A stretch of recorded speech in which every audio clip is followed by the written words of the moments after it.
Thank you.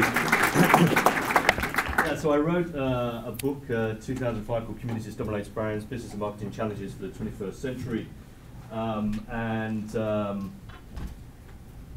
kind of become very engaged with what are the forces that are kind of evolving and changing the world that we live in, and how that's kind of impacting on all of our lives. And I've actually just written another book. It's not published yet, but it's called No Straight Lines, Making Sense of a Non-Linear World. What does that mean? Well, it means that we need to be able to look at the world in a different type of way. And if I just explain that from you, hopefully in a slightly humorous way, I've got a friend of mine. He's a Californian. He's a bit older than me. And a few years ago, he decided that he was going to go on a holiday, a trip through Europe, take his family, the first time they'd ever been, and travel through all the major cities of Europe, or some of them anyway. And but what he decided was that rather than flying or driving, he would go on a train, take his kids on his train. Well, really nice way to travel. So his kids said to him, "Dad, you know, we think this is a great opportunity for you to listen, or to read actually, the Harry Potter books." So he thought he'd be a modern dad, buy himself an iPod, load up the Harry Potter stories to his iPod, and that as he travelled through Europe, he could listen to these stories on his iPod. So that's what he did. So as the 1616 left Turin on the start of their journey, he got his little iconic white earphones out, and he put them in his ears, and he pressed the play button. And he travelled through the whole of the week listening to Harry Potter. Saturday morning, a week later, he comes downstairs, his kids are having breakfast. "Morning, Dad. Morning, kids. How are you?" "I'm good." The kids are like, "I've got something to say. This Harry Potter, he's a bit overrated, isn't he?" His kids kind of look at him. "Well, actually, he's a bit rubbish, isn't he?" And I go, "Dad, what's going on?" He said, "Well, you know, I've listened to Harry Potter all week. I cannot make head nor sense of any of the stories. The plot comes and goes, the characters all over the place. It doesn't make any sense." So the kids said, "Come on, Dad, let's have a look at your iPod." So he gets his iPod out, they look at it, and they start to laugh. And in fact, they start to laugh, and the tears are rolling down their face. And my friends go, "Oh, what's so funny?" They said, "Dad, you've had Harry Potter on all week on shuffle." Right? My friend is a straight line thinker. He can't understand the concept of shuffle. He can't understand that there is a different way of doing things. So it's what actually another guy I know calls, we're in a bit of a vu-jade experience. This is not deja vu. We're kind of entering into a world which is nothing we've really seen before. It's a profound transformational change. Alan Rushbridger, who's the editor of the Guardian news brand, nice guy, was at a seminar recently where he said, "Mutuality is our business model." And a lot of people in the room went, "What the fuck is that?" And it really caused a lot of people a huge problem. And in fact, I have a very strong point of view of why I think mutuality is the future of the Guardian media brand, and actually many other media brands. And I asked him the question. He actually, I think, struggled to really answer what I thought to be the true answer, and I'm going to sort of share some of you why I think mutuality in many ways is the future of the world of no straight lines. But it was Howard Reingard who talked about the quiet revolution of cooperation, and this is something which is, you know, really transforming our world. The way, therefore, that we see things, the way that we think we're going to do stuff, make stuff, who we're going to work with, is profoundly different, and it causes an enormous amount of friction for companies that have grown up in an industrial world. In fact, what we are presented with, I would argue, is a fundamental design problem of how we think about work, how we think about innovation, entrepreneurship, healthcare, education. And I use the example actually of this particular plane, the SR-71 Blackbird, because this was the first plane that was designed to fly at over Mach 5 consistently. Some planes can fly faster than the speed of sound, but not of Mach 5, and not for 8 hours at a time. This pushed engineering, thinking, physics, manufacturing capability right to the very edge of their capability. people are forced to really think about the design challenges. And I think that some of the things I want to share with you, show you, there's going to be 3 case examples of ways in which people have really taken this understanding that the world of no straight lines presents them with a design challenge which they must solve in a very different type of way. Can anyone tell me where this comes from? Take a guess. Sarajevo. Sarajevo. Anywhere else? Detroit. Detroit, thank you very much. This is the Packard plant, built in 1912 by Albert Kahn, a 40-acre site. The first time that reinforced concrete was ever used in the construction of a building.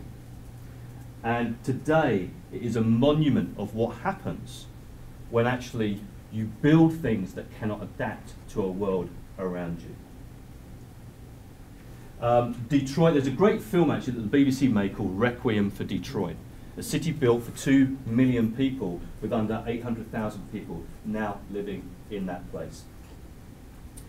Now, there's a guy called John J. Burton Rogers.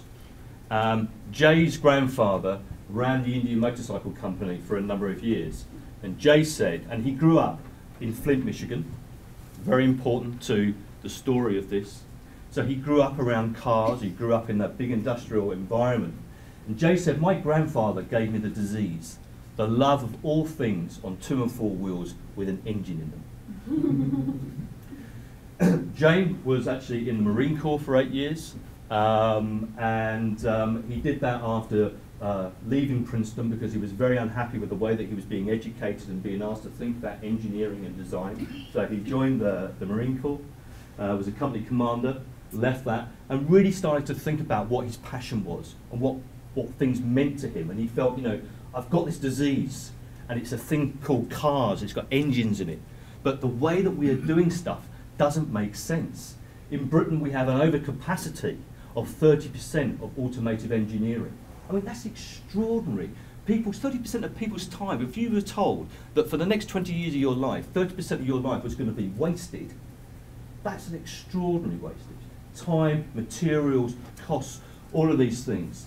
So Jay said, we've got to have a completely different way of how we create great products for cars. And this is the challenge that I set myself. So he set up a company called Local Motors. And they put online design competitions. They wrote very specific briefs about specific vehicles that had to do specific things in different types of environments. And anyone could come along if they were interested, if they could fulfill the criteria of the design competition, and then the community voted on those designs. Now, it is called a community of practice. It's very interesting in terms of, up here, how they've actually created a true community and how that community is actually going to work and operate and function together. Yes, there are people in the United States, there are people in Australia, Romania, the Netherlands. In fact, actually, Jay says there's not really a country on this planet, more or less, that at least one person is not involved with the local motors community in terms of designing and engineering innovation. This is the first car. It's called the Rally Fighter. And in fact, a young guy did the sort of main styling for the vehicle, and the community voted that this was absolutely the best design. Now, the interesting thing is, at the time, there wasn't money in the competition. This little thing here is actually where the guy's name is who actually designed that vehicle. So every vehicle that is built has his name as the designer on the outside of that car.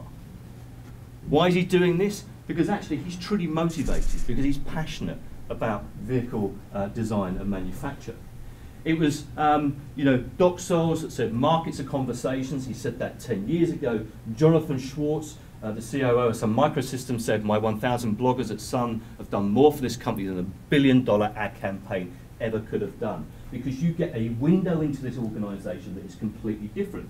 And so, of course, we have to have a conversation of kind of context to the companies. There's a lot of conversation going on. There's a lot of information being shared in real time, which is extremely important.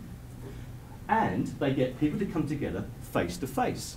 So they have burgers, welding and car days where petrol heads can come together and actually sort of get the bonnets up and do stuff, get their hands dirty and all the rest of it. And actually here's Jay and the back here, looking on at somebody's welding expertise.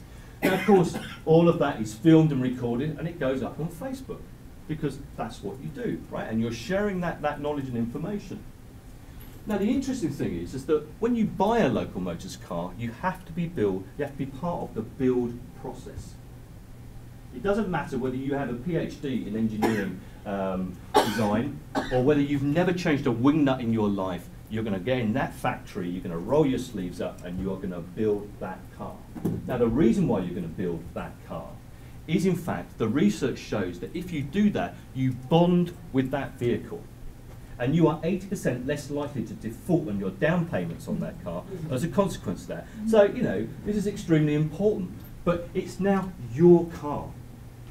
You own it. It's completely different to going onto a dealership lot and just buying a GM car or a Chrysler or kind of whatever. You have bonded with it. Now, what are the lessons that I take out of Local Motors? Well, by understanding the problem as a real design problem, from start to finish, you can change the relationship of supply and demand, from conception to production, and to see it as a system that needs to be evolved and changed, rather than looking at one tiny aspect of something where in the whole is a real problem. There's actually a Toyota plant that has been built recently, which looks a little bit, well, not quite as sort of falling down as the Packard plant, because it's actually brand new. But in terms of its thinking, it's exactly the same thinking. So it carries the same inherent problems and DNA of what happens when that economy changes once again. But by working with a distributed knowledge network, both hyper-local, so that's people coming face to face, and super global, communities of practice, online, working together, means that a great deal of value is created by bringing those two things together. It's not one nor the other. And that, in fact, actually all their data that they create is available online for other people to use.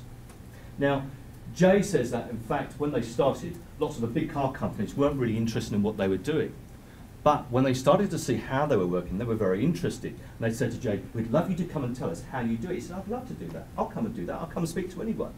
But whatever I share with you and you share with me, we share with the rest of the world. And I went, I don't think I want to do that. Really interesting. A lot of friction in terms of how companies see IP, and how IP, in understanding how that really works, can really drive the speed of innovation in many ways. 44,000 designers in 1 year and 3,600 engineering innovators collaborated around the first vehicle. That's an extraordinary amount of creative thinking, energy, knowledge that is applied as a consequence of that. It was Peter Drucker actually said there are no conscripts, there are only volunteers in the network world, and I think this is a really important thing about how you're going to attract those people. And this is really interesting. They can build cars 5 times quicker at 100 times less the capital cost. That is a serious piece of innovation, and that really inspires me. And that is why the big car companies want to talk to Jay and understand how he's understood how you can think about the entire automotive industry in a very different type of way.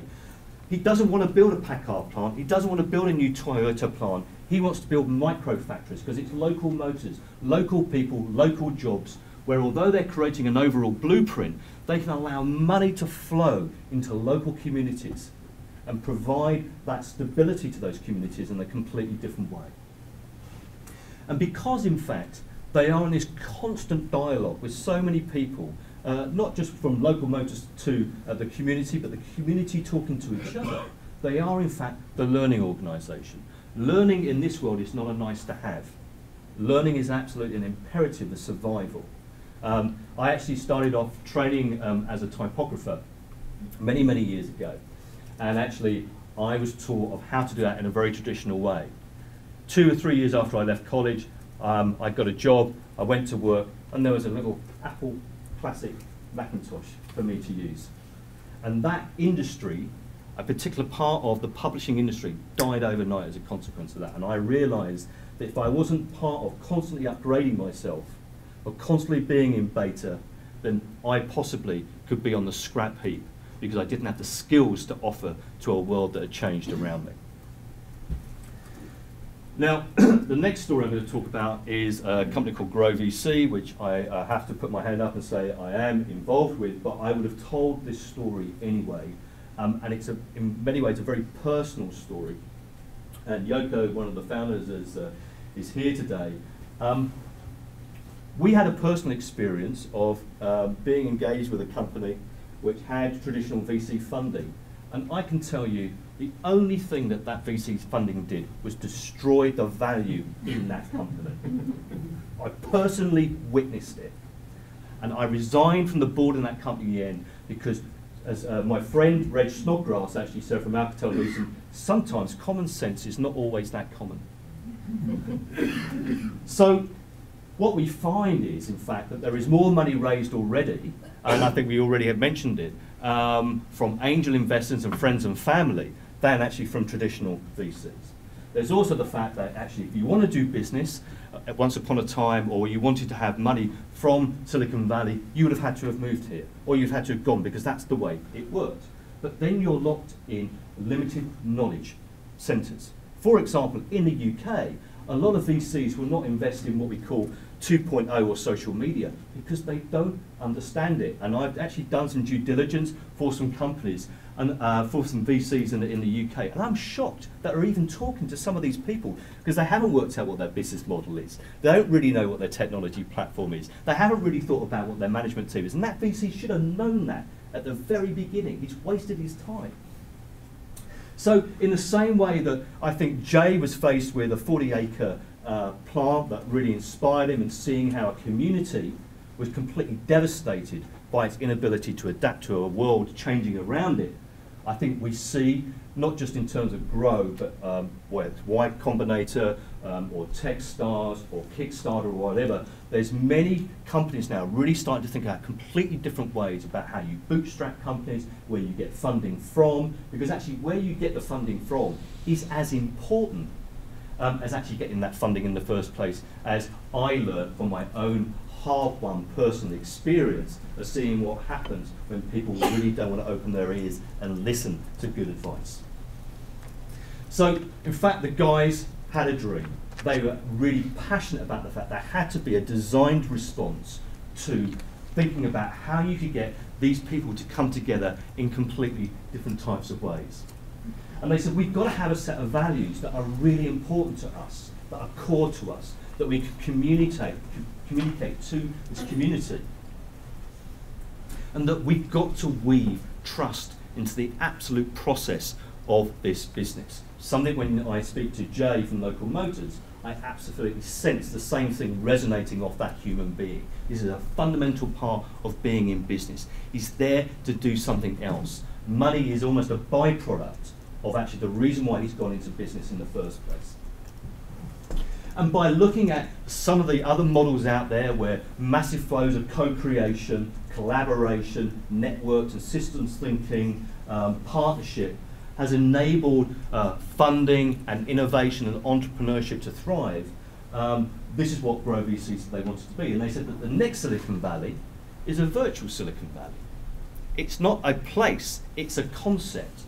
And we want to make that happen because we want to be able to bring entrepreneurs and experts and everyday people and companies together who share a common passion around a particular thing they want to do. So this is their mission, to provide the platform, the service toolkit, the partner network to be that virtual Silicon Valley. And so there's a kind of a format they've got which enables peer-to-peer crowdfunding, people sort of being part of this and sort of working out what types of things they really want to be funded. So VC is venture community. Okay, we're a venture community. But we can also do matchmaking, and we can create negotiation tools where that can bring people together, again, to enable that to happen. And also that people can offer their professional services. So again, it's a question of people being able to filter and to find and connect in more meaningful ways rather than being locked into talking to a particular company or VC in a particular place that has limited knowledge and limited understanding about the true assets that could be out there in the world that could really enable that company to thrive. Well, in a year, they've got over 6,000 registered members, already 1,400 startups. Already 20 million USD has been raised, and the first investments have started to happen. In India, 12 weeks ago, they launched an Indian chapter. There was 1,000 members within 12 weeks. I mean, this is the velocity that we're looking at, which is absolutely unprecedented, in the same way that being able to use systems thinking and connectivity around sort of what people are passionate about, in the way that Local Motors collaborated with 44,000 designers in 1 year. We're looking at a kind of acceleration which I think is absolutely unprecedented, which a linear way of doing things would never be able to achieve. They've launched a chapter in China, and there are other networks coming across the world. And there are language versions, because actually having just done a big speaking tour with BlackBerry through Latin America, what you find is there's a lot of people that speak Spanish in the world.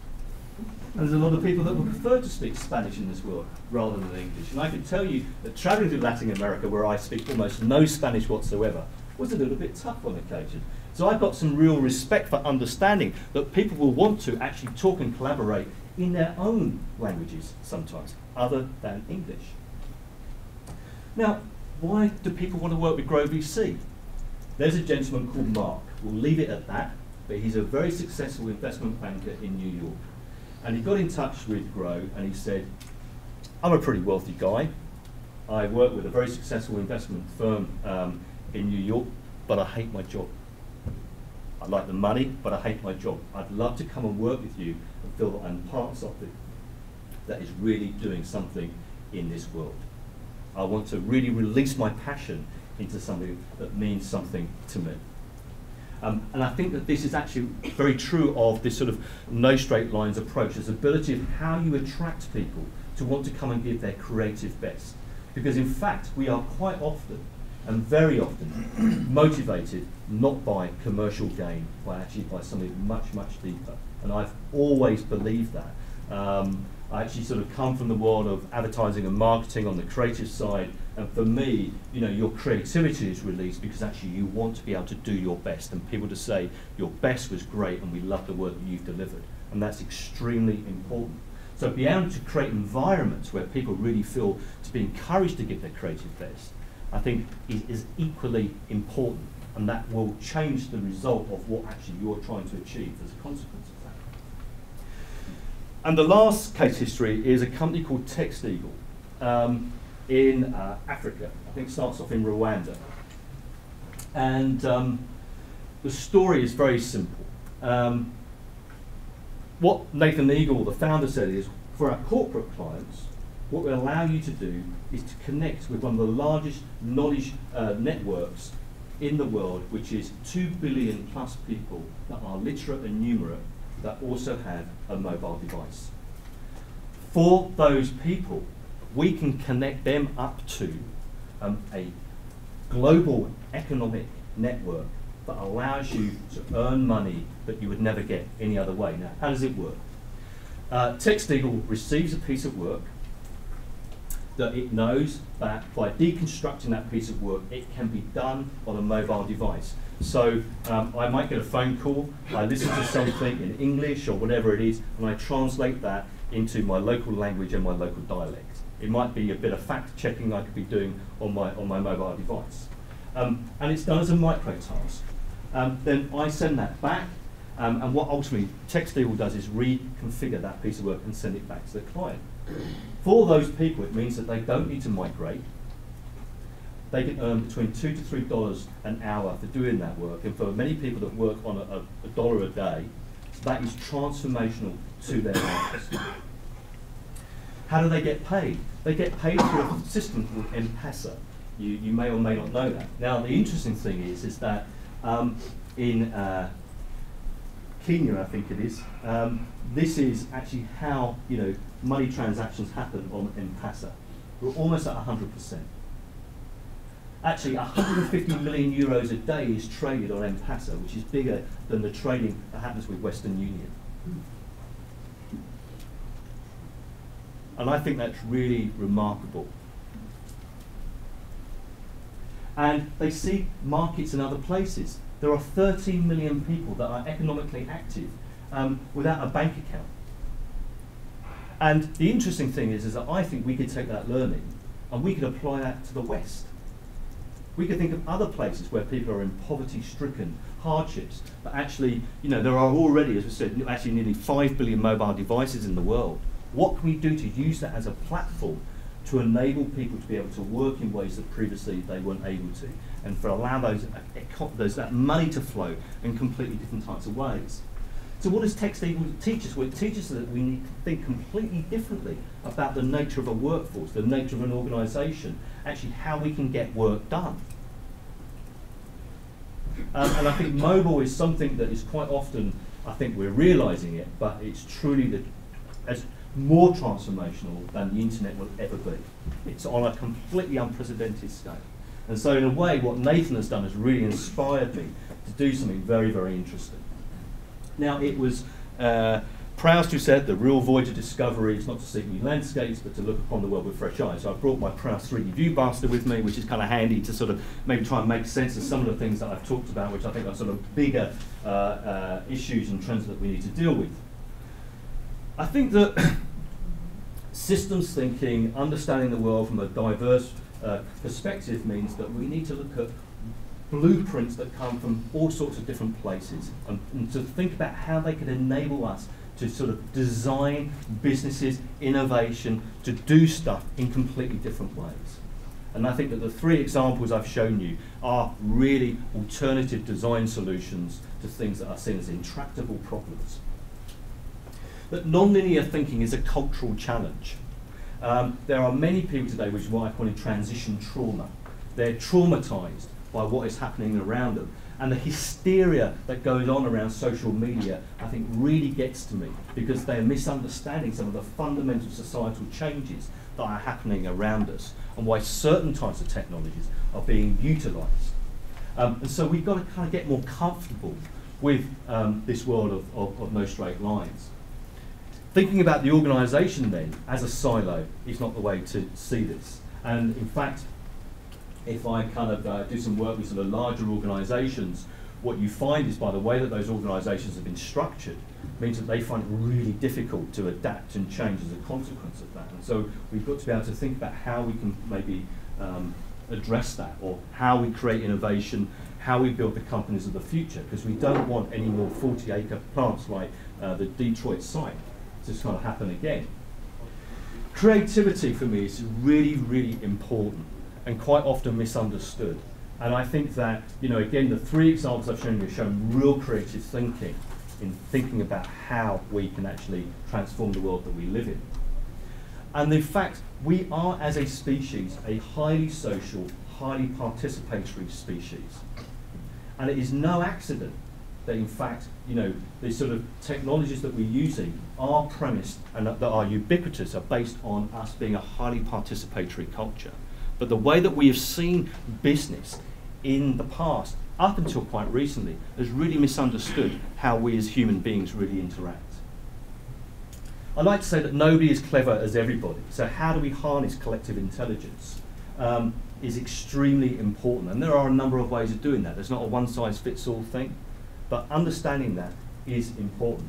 And I think, again, going back to Grow, going back to Local Motors, and even TechStable shows a completely different way of business transformation by enabling that to happen.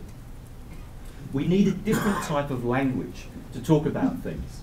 And I just kind of want to sort of share a few things with you. That this idea of read and write, what does that mean? You know, for example, Mr. Murdoch, you know, that wonderful media baron that we've got, he doesn't want us to write, he doesn't want us to participate, he just wants us to read, he wants us to consume. And that's what we're saying is, and what we're seeing in the world around us, is we do want to read and write, because that's how we create meaning, and that is how we create identity.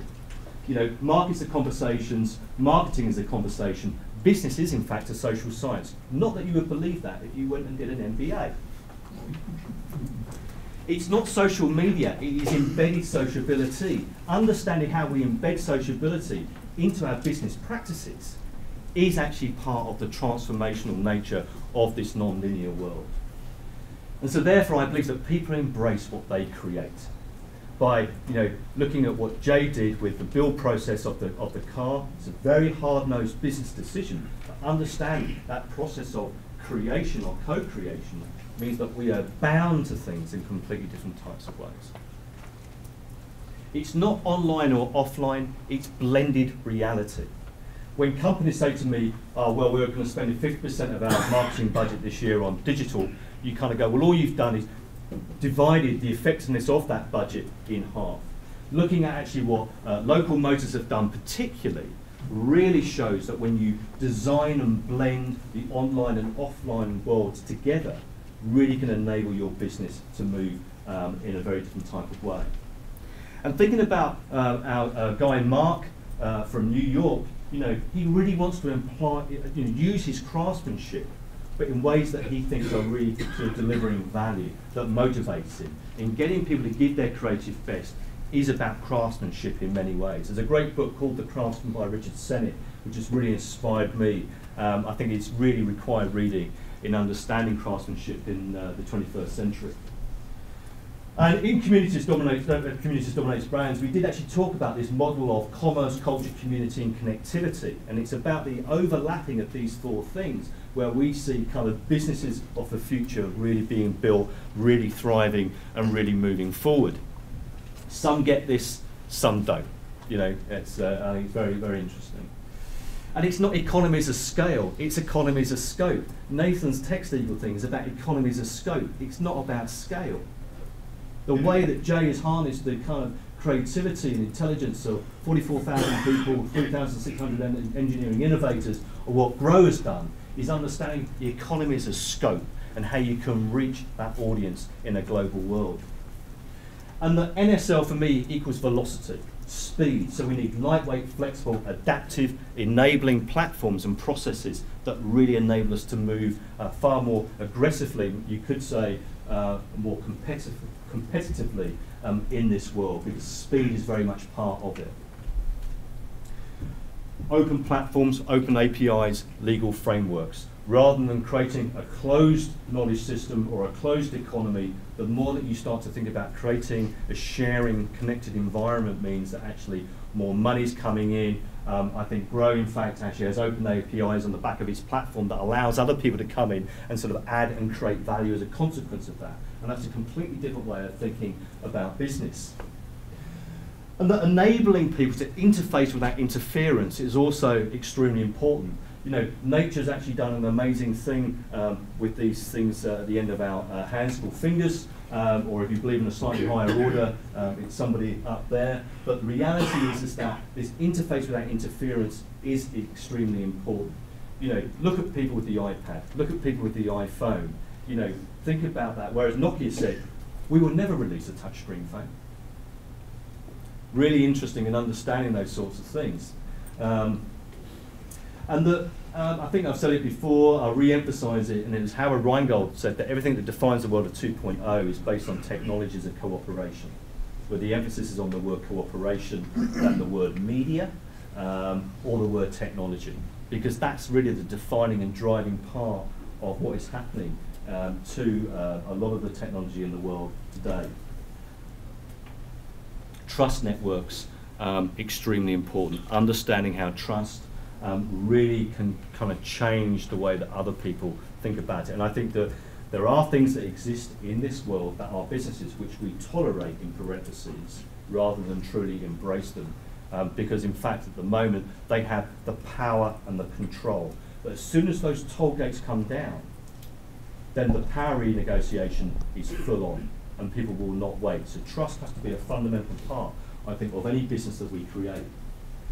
I do think the industrial age is over. It was John Ficarra in a book called In the Bubble, Designing for a Complex World, said that industrial age thinking is grit in the mill of a networked world. And I think that's extremely true.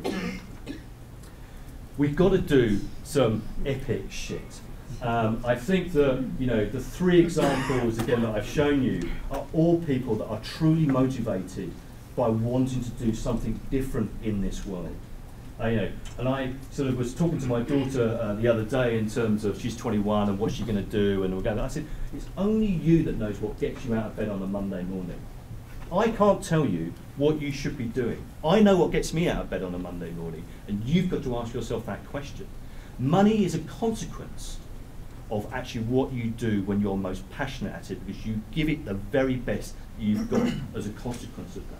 And so my challenge for you in this room today is actually, you know, what type of businesses do we want to get engaged in? What do we want to create in this world that really can bring transformational good, you know, to create healthy economies? Because if we only have healthy economies, it's when the money flows back into society, which I think enables us actually to lead better and healthier lives. So we've got to do that stuff. And this is a little video that kind of gives it just a brief summary of why I think no straight lines is important.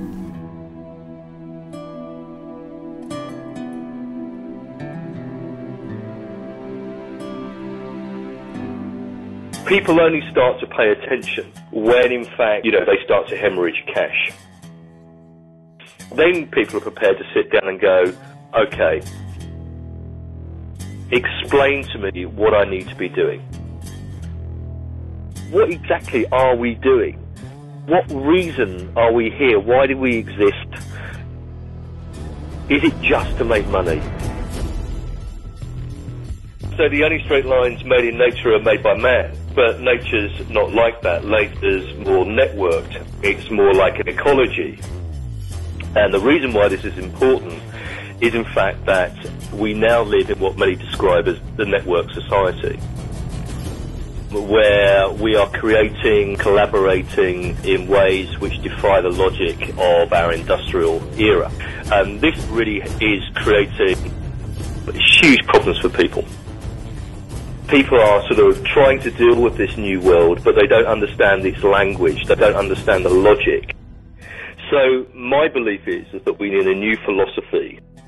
We've got to sort of de-school ourselves in the logic of straight line thinking and re-school ourselves in a sort of a no straight line logic. So you've got to think hard about what type of value are you creating for your customers? How do you become attractive to these people? How do you inspire creativity and innovation? How could you use distributed intelligence to allow people to want to be part of that experience? And you have to focus on that to an almost sort of obsessive approach. And for me, that is really important, to really understand this intimate relationship then between people, society, technology, commerce, communication and media, because it affects every touch point of the way that our society is going to develop and evolve.